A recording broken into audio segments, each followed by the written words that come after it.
Hello guys, तो फिर से हम लोग स्टार्ट करते हैं। हम लोग थे यहाँ पे ब्रुसेल में। ब्रुसेल में 80% फ्रेंच लोग थे, 80% फ्रेंच और 20% क्या थे, डच पीपल वाले लोग थे। फ्रेंच वाले पीपल लोग क्या बोलते थे, क्रॉस मल्टीप्लिकेशन से। फ्रेंच पीपल वाले लोग वैलून बोलते थे और डच स्पीकिंग क्या बोलते थे, फ्लेमिश। ठीक है, क्या बोलते थे, फ्लेमिश। क्लियर? हाँ, तो गाइस प्रॉब्लम ये थी कि कंट्री में तो फ्रेंच स्पीकिंग जो था वो कम था और डच स्पीकिंग ज़्यादा था, लेकिन कैपिटल में फ्रेंच स्पीकिंग ज़्यादा था और डच स्पीकिंग कम था। तो इसकी वजह से बहुत सारे कॉम्प्लिकेटेड आ गए थे, मतलब बहुत ज़्यादा कॉम्प्लिकेटेड हो गया था कंट्री।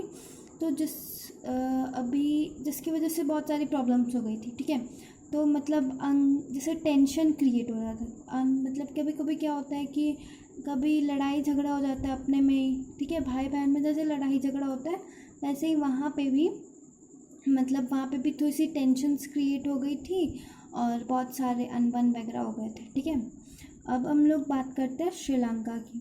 ठीक है, श्रीलंका की गाइस, श्रीलंका में क्या हुआ था कि श्रीलंका में ना, मतलब श्रीलंका में भी बहुत सारे टाइप के, जैसे एक सिन्हालास थे।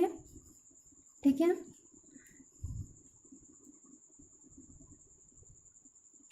हाँ, तो श्रीलंका में 3 टाइप के लोग थे। वहाँ पे भी एथनिक कॉम्पोजिशन था। यहाँ पे सबसे पहले था सिन्हालास, फिर था अदर्स में 7%। ये जो अदर्स थे वो क्रिश्चियंस थे। ठीक है, यहाँ पे मैं सी से डिनोट कर रही हूँ, क्रिश्चियंस। और तमिल्स जो थे वो 18% थे।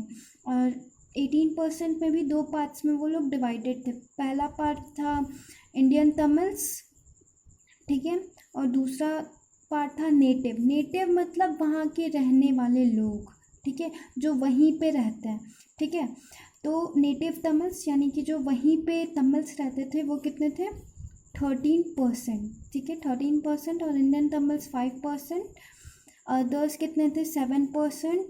और सिन्हालास कितने थे, 74%।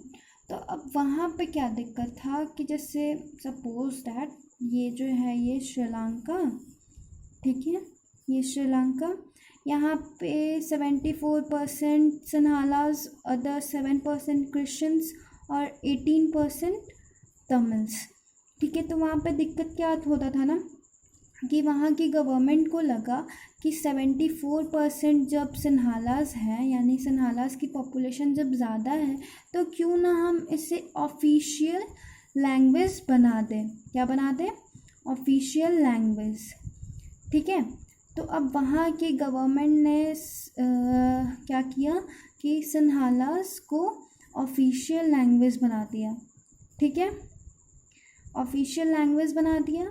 और फिर क्या किया कि सिन्हालास के जितने भी मतलब पीपल हैं, ठीक है, जितने भी पीपल हैं वो क्या होता था, उनको जॉब्स अपॉर्चुनिटी और एजुकेशन, ठीक है, एजुकेशन अपॉर्चुनिटी बहुत इजीली मिल जाती थी। ठीक है, उनके लिए ऑफ़र्स आते थे और ये जितनी भी अपॉर्चुनिटी थी वो उन लोग को आराम से मिल जाती थी। ठीक है, और क्या किया उन लोगों ने, सिन्हालास को बहुत ऑफिशियल लैंग्वेज तो बनाया ही, साथ साथ में उन लोग को सिन्हालास लोगों को ज़्यादा मतलब प्रेफर करने लगे। ठीक है, ज़्यादा प्रेफरेंशियल्स मिले उन लोग को। ठीक है, और फिर बुद्धिज़्म, ठीक है, ये तो हो गया। और बुद्धिज़्म जो मतलब सिन्हालास लोग जो थे वो बुद्धिज़्म मतलब करते थे, तो बुद्धिज़्म को ज़्यादा बढ़ावा दिया गया। ठीक है, ज़्यादा बढ़ावा दिया गया। तो अब क्या हुआ, अब मतलब ये सब तो हो गया। अब भाई वहाँ पे होता क्या है, ठीक है, तो हम लोग ये देखते हैं। तो क्या हुआ था कि जो तमिल्स थे ना, तमिल्स, उन लोग को बहुत ही ज़्यादा वो, जैसे उन लोग को बहुत ज़्यादा मतलब वो जैसे नहीं होता है, कभी कभी हम लोग कभी कोई काम नहीं, मतलब किसी चीज़ में पार्टिसिपेट करें लेकिन हमारी कोई वैल्यू ना रह जाए। ठीक है, तो वैसा उन लोग फीलिंग आ रहा था कि भाई हम लोग भी तो इसी कंट्री में रहते हैं ना, हम लोग भी इसी कंट्री के पार्ट हैं, तो हम लोग को क्यों नहीं इसमें, हम तमिल्स को क्यों नहीं ऑफिशियल लैंग्वेज बनाया गया। उन लोग के मन में ये था, जेलस वाली भावना थी। ठीक है, तो अब क्या हुआ, उन लोग के डिमांड्स हैं, क्या है, डिमांड्स, कि भाई तमिल्स को भी ऑफिशियल लैंग्वेज बनाया जाए। ठीक है, तो यहाँ पे वो हो गया, तमिल्स को भी ऑफिशियल लैंग्वेज बनाया जाए। दूसरा क्या था, पहला तो ये तमिल्स लोगों को भी एजुकेशन, जॉब्स, अपॉर्चुनिटी मिले। ठीक है, ये हो गया। तीसरा पॉइंट क्या था कि अगर आप लोग हमें नहीं ये सब दे सकते हैं तो हमें एक नॉर्दर्न एरिया, श्रीलंका का नॉर्दर्न पार्ट, ठीक है, नॉर्दर्न पार्ट दे दीजिए जिसमें हम लोग खुद रह सकें। ठीक है, ये नॉर्दर्न पार्ट है। तो यहाँ पे हम लोग को एक छोटा सा एरिया दे दीजिए जिसमें हम लोग खुद रह सकें। तो अब वहाँ की गवर्नमेंट क्या बोलते कि नहीं, बिल्कुल भी नहीं, तमिल्स को नहीं दिया जाएगा कुछ भी। ठीक है, कुछ भी नहीं हुआ, ना ही ऑफिशियल लैंग्वेज बना, ना ही एजुकेशन जॉब्स मिला, और ना ही नॉर्दर्न पार्ट मिला। थोड़ा सा उन लोग को क्या था, नॉर्दर्न पार्ट किस लिए चाहिए था, एकदम नेशनल, ठीक है, स्वतंत्र। जैसे इंडिया का इंडिपेंडेंट है तो उनको भी एक इंडिपेंडेंट पार्ट चाहिए होता जिसमें वो लोग खुद रह सके, एक इंडिपेंडेंट नेशन टाइप का। ठीक है, नेशन चाहिए था उन लोग को। तो ऐसा कुछ भी नहीं हुआ। तो क्या हुआ, बीच में पूरा लड़ाई हो गया, पूरा लड़ाई लड़ाई लड़ाई। ठीक है, लड़ाई होने की वजह से कंट्री में ही सिविल वॉर हो गया। इधर से सन्हाला, इधर से तमिल्स, पूरा सिविल वॉर हो गया। तो पूरा वही हो गया, सिविल वॉर हो गया। तो अब मारपीट हुआ पूरा, जितना भी मतलब वहाँ का रिसोर्स था ये सब। अब कभी भी किसी भी देश में सिविल वॉर होगा तो देश का ही नुकसान होगा। ठीक है, वहाँ पर बहुत ज़्यादा ही भारी मात्रा में नुकसान हुआ। ठीक है, अब हम लोग बेल्जियम मॉडल, तो अब हम लोग बेल्जियम मॉडल देखते हैं। तो बेल्जियम मॉडल में क्या होता है, तो बेल्जियम मॉडल में क्या होता है कि जो डच और फ्रेंच लोग थे ना, उन लोग को इक्वल रिप्रेजेंटेशन मिलता था। कहाँ, सेंट्रल गवर्नमेंट में। कहाँ, सेंट्रल गवर्नमेंट में। ठीक है। तो अब दूसरा, पहला तो था कि equal representation to both Dutch and French and central government. मैं बताया कि दोनों स्पीकिंग मतलब दोनों जो लोग थे, डच और फ्रेंच पीपल, उन दोनों को इक्वल रिप्रेजेंटेशन, यानी जो रिप्रेजेंट करना था, मतलब रिप्रेजेंटेशन जो था वो बराबर का मिलता था। कहाँ, सेंट्रल गवर्नमेंट में। ठीक है, कि आधी जो है वो डच भी रिप्रेजेंट करेगी, आधी फ्रेंच भी रिप्रेजेंट करेंगी। तो क्या था, इक्वल। ठीक है, दूसरा था, पहला हो गया। दूसरा था power shared with state government. जो पावर था वो स्टेट गवर्नमेंट के साथ भी शेयर होने लगा। ठीक है, उसके बाद तीसरा, ब्रुसेल में एक अलग गवर्नमेंट बना। ठीक है, क्या बना, सेपरेट गवर्नमेंट बना, जिसमें दोनों, पहला वाला ही बात है, equal representation to both communities. ठीक है, और फोर्थ, एक कम्युनिटी गवर्नमेंट में बना। कौन सा गवर्नमेंट, कम्युनिटी गवर्नमेंट, जिसमें फ्रेंच, डच और जर्मन तीनों टाइप्स के लोग मतलब उसमें रहेंगे। ठीक है, फ्रेंच का वैलू, डच का फ्लेमिश और जर्मन का जर्मनी। ठीक है, तो जर्मन्स जो थे वो कितने परसेंट थे, 1%। ये कितने थे, 59%। सॉरी, ब्रुसेल में अलग थे। और डच में सॉरी ये थे, फ्रेंच थे 40% और ये थे 59%। ठीक है, ये हो गया। अब हम लोग पूरा रिकैप कर लेते हैं चैप्टर। तो रिकैप कर लेते हैं हम लोग चैप्टर। तो सबसे पहले क्या हुआ,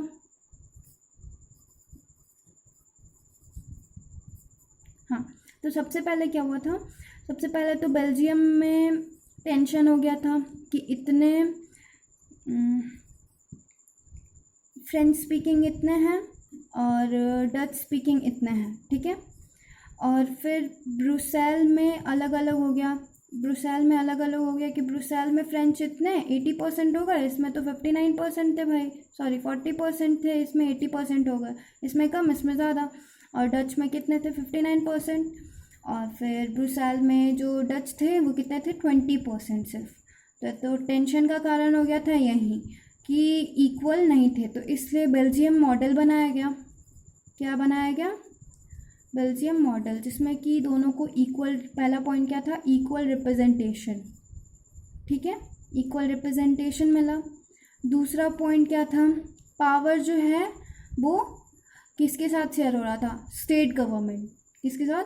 स्टेट गवर्नमेंट। बेल्जियम मॉडल आता है तो आप लोग अच्छे से याद कर लीजिएगा इसको, ठीक है।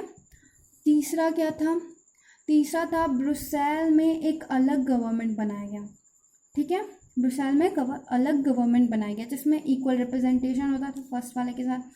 फोर्थ था एक कम्युनिटी गवर्नमेंट बनाया गया, ठीक है, एक कम्युनिटी गवर्नमेंट बनाया गया जिसमें कि फ्रेंच, डच और जर्मन्स तीनों रहते थे, ठीक है। और फिर श्रीलंका में क्या हुआ? ये तो था फ्रेंच का बात। अब श्रीलंका में एथनिक कॉम्पोजिशन क्या था? श्रीलंका में सिन्हालास कितने थे भाई? 74%। तमिल्स 18%। तमिल्स में भी 18% में कितने थे? दो पार्ट में डिवाइडेड थे, एक नेटिव तमिल्स और एक थे Indian Tamils. Indian Tamils 5%, native Tamils 13%, ठीक है।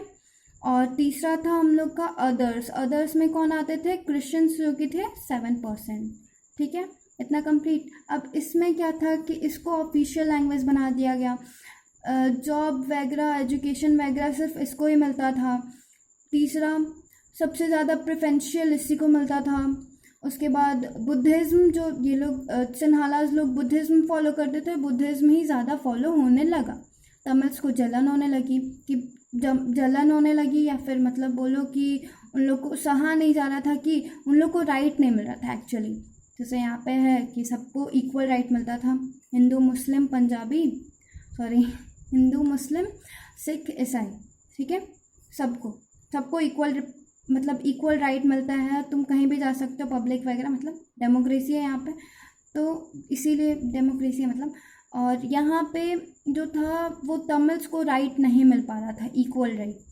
क्या नहीं मिल पा रहा था? इक्वल राइट, ठीक है। तो अब इन लोग की डिमांड है 3।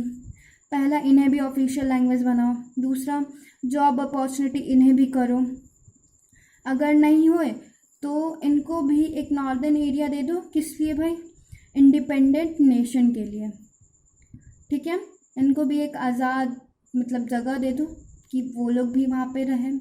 ये था रिकैप, जिसमें ये सब कुछ भी गवर्नमेंट नहीं मारी तो क्या हुआ? ये श्रीलंका, यहाँ पे सिविल वॉर, और पूरा यहाँ पे टेंशन हो गया, तो सिविल वॉर हुआ जिसकी वजह से पूरा यहाँ पे मतलब वो हो गया, बर्बाद हो गया ये अंदर ही, क्योंकि सिविल वॉर होगा अंदर ही तो बहुत ज़्यादा ही बर्बादी होगी। ये लोग भी अटैक करेंगे, ये लोग भी अटैक करेंगे, तो पूरा जो रिसोर्स है वो भी थोड़ा डिस्ट्रक्ट होगा, ठीक है। तो ये था पूरा रिकैप। आई होप आप लोग को समझ में आया होगा, ठीक है।